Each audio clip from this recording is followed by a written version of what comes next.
वक्रतुंड महाकाय सूर्यकोटि समप्रभ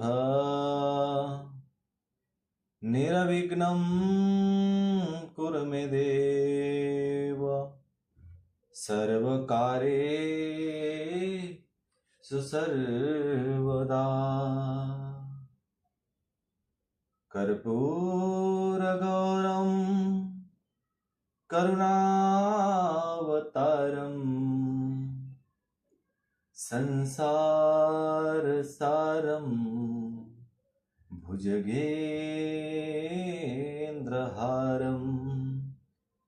सदा वसन्तं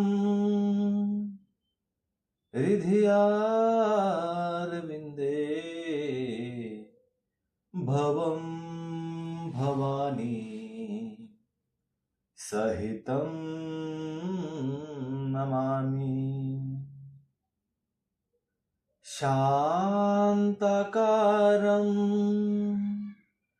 भुजगशयनं पद्मनाभं सुरेशं विश्वाधारं गगनसदृशं मेघवर्णं शुभांगं लक्ष्मीकान्तं योगविद्याभिनगम्यं वन्दे विष्णुं भवभयहरं सर्वलोकैकनाथम् नीलाम्भुजश्यामलकोमलांगं सीतासमारोपितवामभागं पानो महासाय विचारुचापं नमामि रामं रघुवंशनाथम् मनोजं मारुततुल्यवेगं जितेन्द्रियं बुद्धिमता वरिष्ठं वातात्मजं वानरयूथमुख्यं श्रीरामदूतं शरणं प्रपद्ये। ब्रह्मा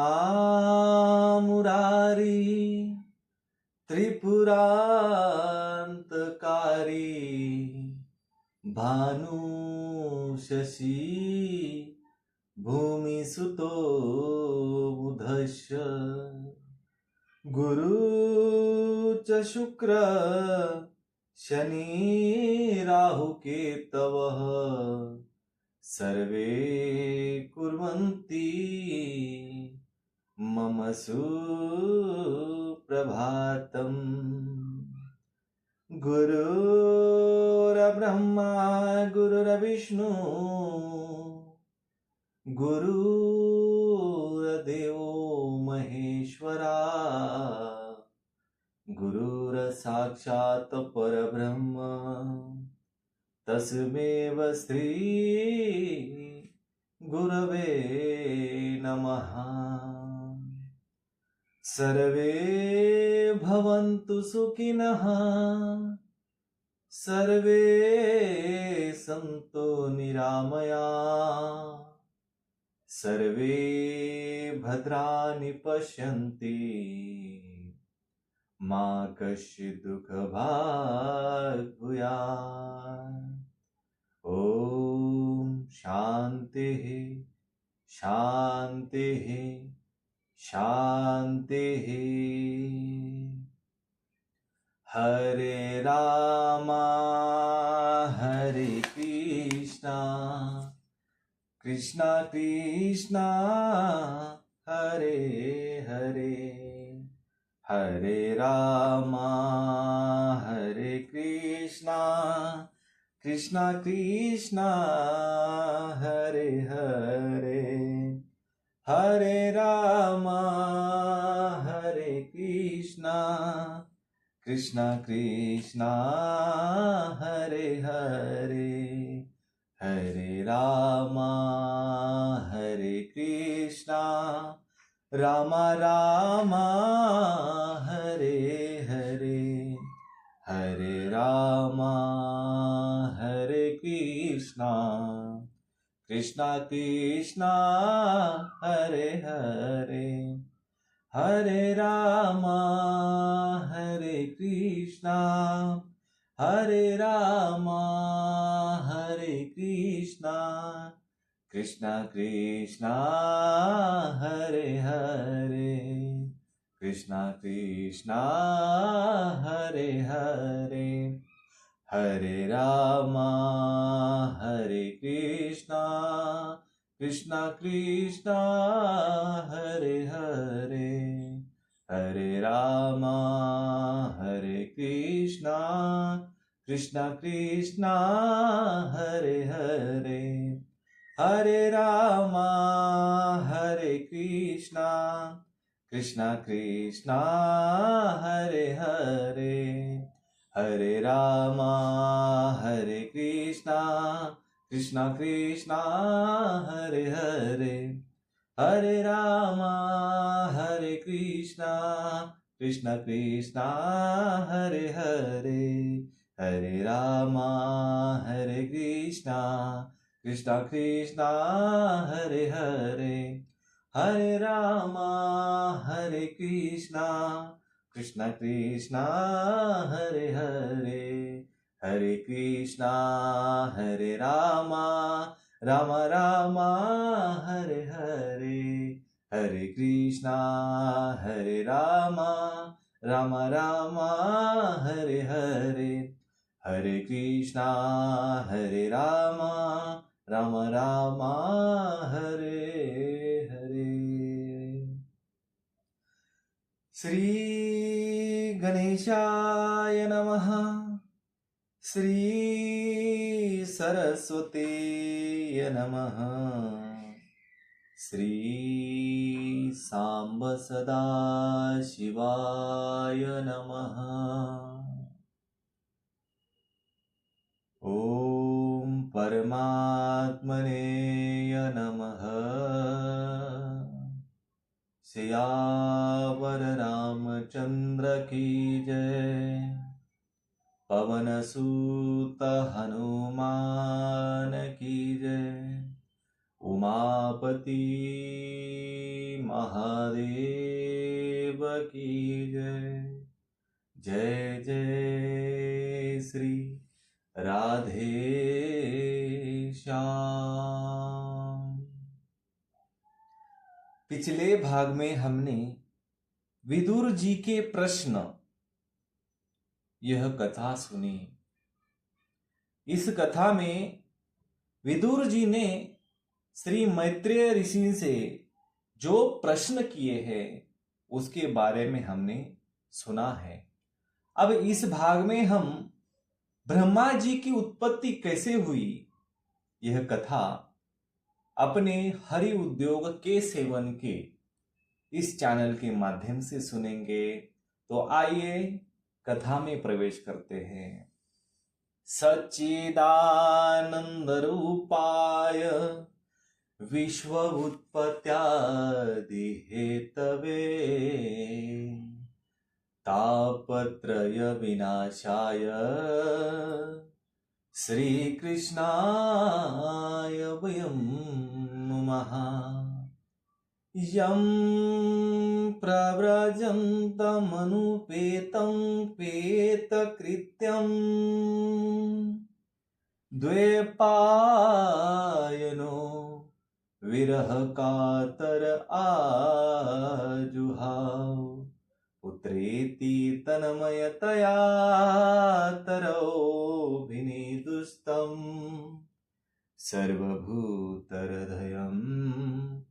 मुनिमानतोऽस्मि।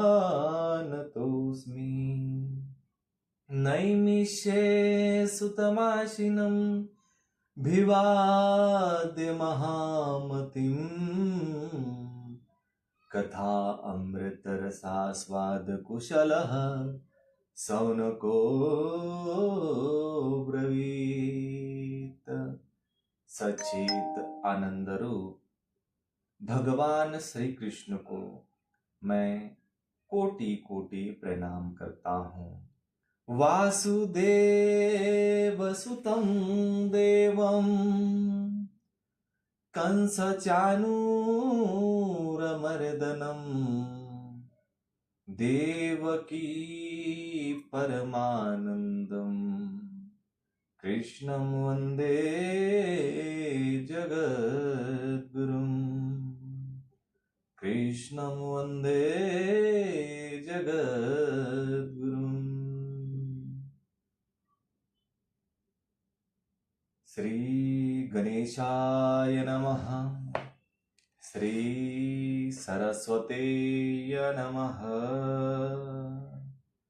ओम परमात्मने नमः। श्री विदुर जी ने मैत्रेय जी से कुछ प्रश्न पूछे तो उसका उत्तर मैत्रेय जी दे रहे हैं। तो आइए मैत्रेय जी क्या कह रहे हैं देखते हैं। मैत्रेय जी ने कहा, विदुर जी, आप भगवत भक्तों में प्रधान लोकपाल यमराज ही है। आपके पुरु वंश में जन्म लेने के कारण वह वंश साधु पुरुषों के लिए भी सेव्य हो गया है। धन्य है आप निरंतर पद पद पर श्रीहरि की कीर्तिमय माला को नित्य नूतन बना रहे।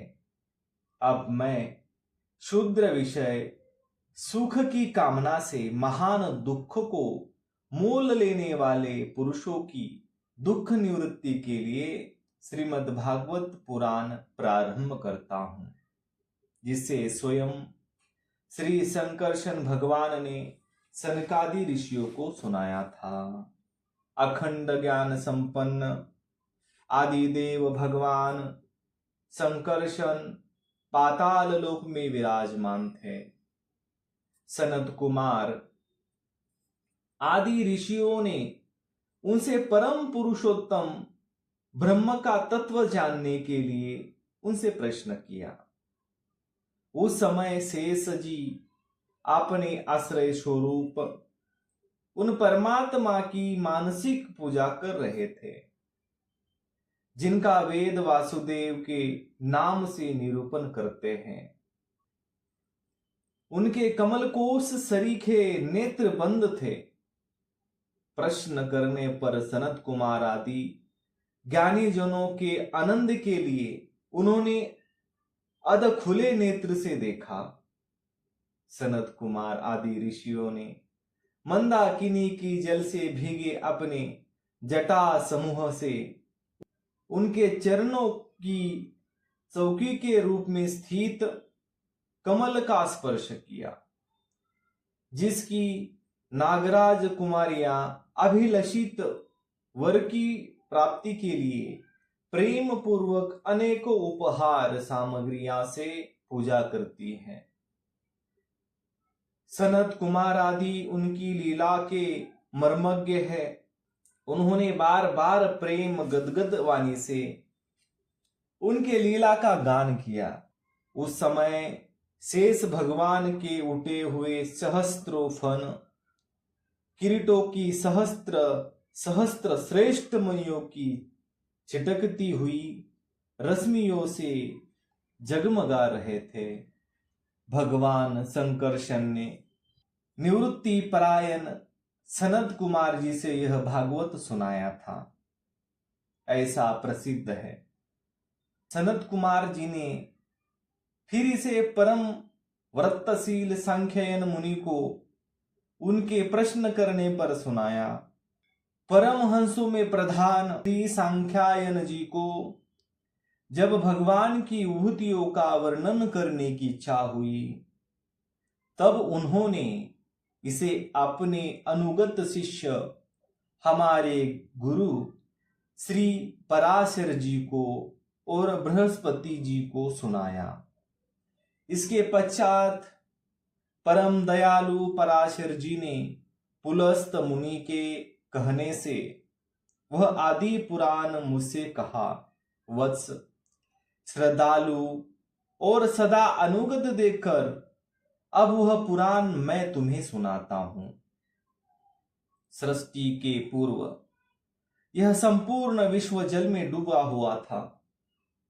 उस समय एकमात्र श्री नारायण देव शेष शैया पर पड़े हुए थे। वे अपनी ज्ञान शक्ति को अक्षुण्ण रखते हुए ही योग निद्रा का आश्रय ले अपने नेत्र मूंदे हुए थे। सृष्टि कर्म से अवकाश लेकर आत्मानंद से मग्न थे। उनमें किसी भी क्रिया का उन्मेष नहीं था। उस प्रकार अग्नि अपनी दाहिका आदि शक्तियों को छिपाए हुए काष्ठ में व्याप्त रहता है, उसी प्रकार भगवान ने संपूर्ण प्राणियों के सूक्ष्म शरीर को अपने शरीर में लीन करके अपने आधारभूत उस जल में शयन किया। उन्हें सृष्टि काल आने पर पुनः जगाने के लिए केवल काल शक्ति को जागृत रखा। इस प्रकार अपनी स्वरूप भूता ची शक्ति के साथ एक सहस्त्र चतुर्युग पर्यंत जल में शयन करने के अनंतर जब उन्हीं के द्वारा नियुक्त उनकी काल शक्ति ने उन्हें जीवों के कर्मों की वृत्ति के लिए प्रेरित किया, तब उन्होंने अपने शरीर में लीन हुए अनंत लोक देखे। जिस समय भगवान की सृष्टि अपने में निहित लिंग शरीर आदि सूक्ष्म तत्व पर पड़ी, तब वह काल श्रीत रजोगुण से सुभित होकर सृष्टि रचना के निमित्त उनके नाभि देश से बाहर निकला। कर्म शक्ति को जागृत करने वाले काल के द्वारा विष्णु भगवान की नाभि से प्रकट हुआ वह सूक्ष्म तत्व कमल कोश के रूप में सहसा ऊपर उठा और उसने सूर्य के समान अपने तेज से उस अपार जल राशि को देदीप्यमान कर दिया। संपूर्ण गुणों को प्रकाशित करने वाले उस सर्वलोकमय कमल में वे विष्णु भगवान ही अंतर्यामी रूप से प्रविष्ट हो गए।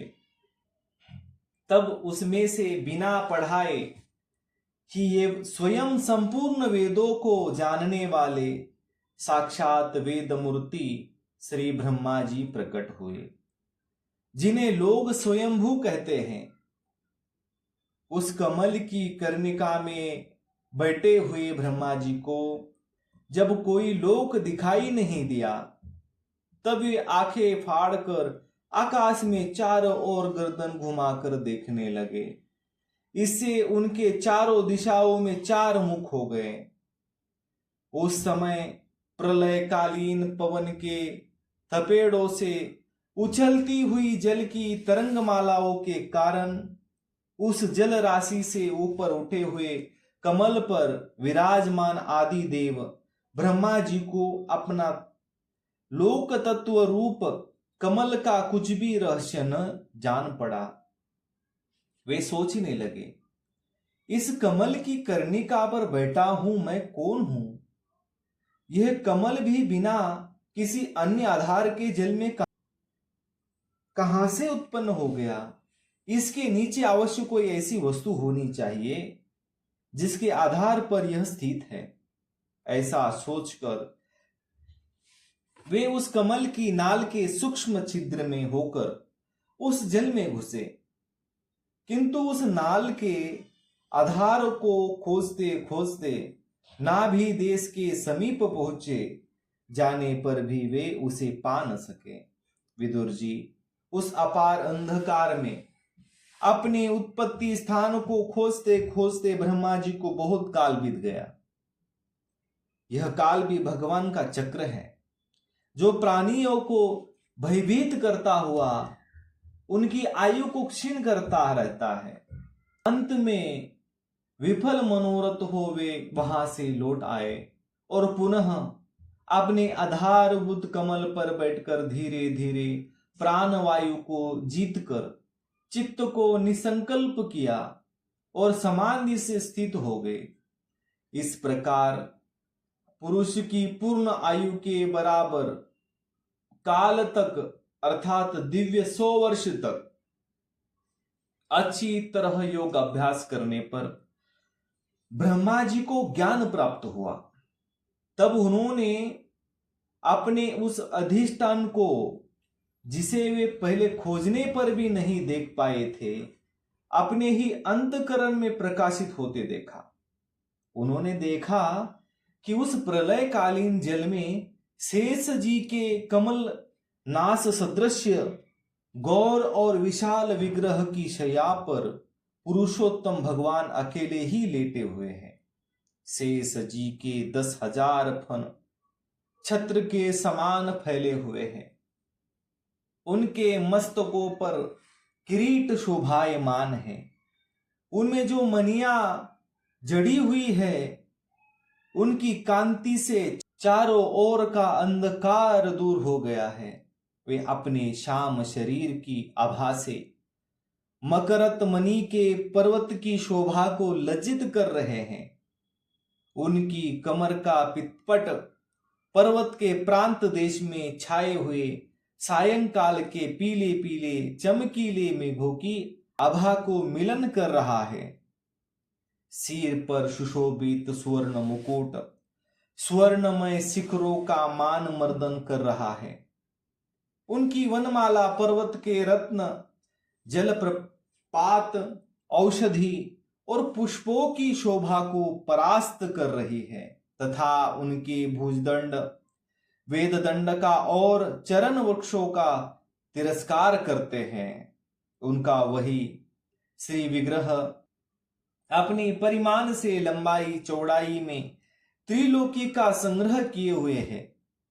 अब अपनी शोभा से विचित्र एवं दिव्य वस्त्र भूषणों की शोभा को सुशोभित करने वाला होने पर भी पीतांबर आदि अपनी वेशभूषा से सुसज्जित है।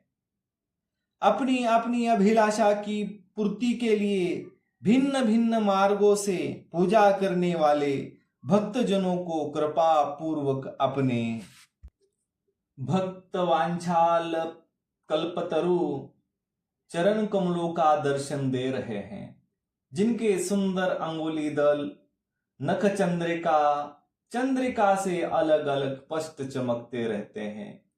सुंदर नासिका अनुग्रह वर्षी बाहें कानों में झिलमिलाते हुए कुंडलों की शोभा बिंबा फल के समान लाल लाल आधारों की कांति एवं लोकार्ति हरी मुस्कान से युक्त मुखारविंद के द्वारा वे अपने उपासकों को समान अभिनंदन कर रहे हैं।